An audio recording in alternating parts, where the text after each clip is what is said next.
Hey there everyone, I'm meteorologist Adam Claibon. Time to take a look back at this El Nino winter and what happened during it, and also we're going to talk about what's ahead for the upcoming spring season and how El Nino could be heading out and La Nina could be returning. First, a look back at the numbers, because typically during an El Nino winter we see drier than normal conditions and warmer than normal conditions, and January's numbers don't really reflect that at all. First, the temperature is cooler than normal. You can see the precipitation above normal for January. February, we were slightly above normal with our temperatures.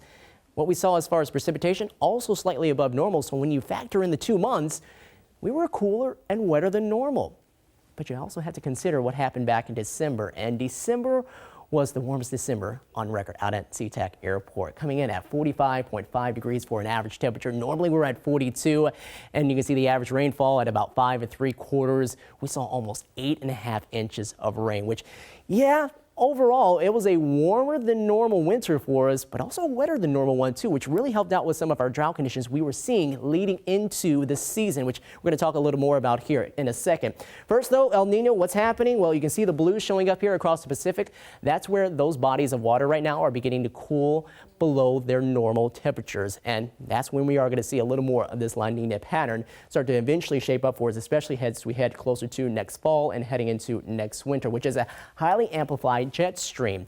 Now, what we did see quite a bit of too, especially back throughout February, was more the zonal flow. El Nino brings that, and it brought quite a few systems here across California, which definitely brought them a lot more of the wet weather and the milder weather too. Now for us, the rainfall definitely helped out throughout this past season. This is where we stand right now as far as our drought monitor, and we see some drought still in place. That's where we have some of the tans and a lot of abnormally dry soil, but this is where we were back in November, and you can see how just much more of a concern we had at that point, with severe and extreme drought showing up here across a lot of our Cascade Mountains. Things improving. Again, it's been wetter than normal, but something we're going to keep an eye out for is how El Nino continues to go more neutral here as we head over the next 3 months, heading into spring, and we get more of this La Nina to take over as we head into summer, which could lead to some drier conditions here as we head on into the latter part of these next 3 months. What we're also seeing too is in the Pacific North American Oscillation, your PNA, this is beginning to head more positive than negative. And when you have more of a positive, you have more ridging, more high pressure in place, which often leads to sunnier and drier weather, warmer weather too to go along with that. And that's what we're seeing as far as the forecast heading into the next 3 months for spring. Looks like we're going to be drier than normal as well as warmer than normal, which might not be a bad thing if you're trying to get an early start on your planning.